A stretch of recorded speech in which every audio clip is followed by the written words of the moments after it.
Ration బియ్యం పంపిణీలో సాంకేతిక సమస్యలు. తెలంగాణలో రేషన్ పంపిణీకి సంబంధించి సాంకేతిక సమస్యలు అయితే రావడం జరిగింది. సో మనం చూసుకున్నట్లయితే రేషన్ బియ్యం పంపిణీలో సాంకేతిక సమస్యలతో హైదరాబాద్లో పలు చోట్ల చౌకధరల దుకాణాల వద్ద కార్డుదారులు బారులు తీరుతూ ఉన్నారు. ఒక్కొక్కరి బయోమెట్రిక్ తంబు తీసుకోవడానికి చాలా సమయం పడుతుంది. దీంతో పలు చోట్ల తెల్లవారుజాము నుంచే వినియోగదారుల దుకాణాల వద్ద క్యూ కడుతూ ఉన్నారు. ఈ నెలలో 3 మాసాలకు సంబంధించి రేషన్ బియ్యాన్ని పంపిణీ చేస్తూ ఉన్నారన్నమాట. కేంద్రం ఆదేశాలతో రాష్ట్ర పౌర సరఫరాల శాఖ బియ్యం పంపిణీ చేస్తుంది. ఈ నెల 30 వరకు బియ్యం పంపిణీ చేస్తామని అధికారులు తెలిపారు. ఒకేసారి 3 నెలలకు సంబంధించి ఇవ్వడం రేషన్తో ఒక్కసారిగా అందరూ కూడా అయితే వెళ్తూ ఉన్నారన్నమాట. అయితే దీనికి సంబంధించి ఎక్కడా కూడా ఖాళీ అయితే ఉండట్లేదు. దాంతో సమస్యలు అయితే వస్తున్నాయి.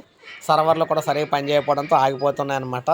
సో ఈ నేపథ్యంలో 30 వరకు కూడా రేషన్ పంపిణీ అయితే ఉంటుందని, ఈ నెల 30 వరకు రేషన్ పంపిణీ ఉంటుంది కాబట్టి ఎవరు కంగారు అయితే పడద్దని చెప్తున్నారు. 3 నెలల రేషన్ ఒకేసారి తీసుకోవచ్చు అని చెప్తున్నారు అన్నమాట. సో ఇది మనకు అప్డేట్. ఒక లైక్ చేయండి, సబ్స్క్రైబ్ చేసుకోండి, మన ఛానల్ సబ్స్క్రైబ్ చేసుకోండి.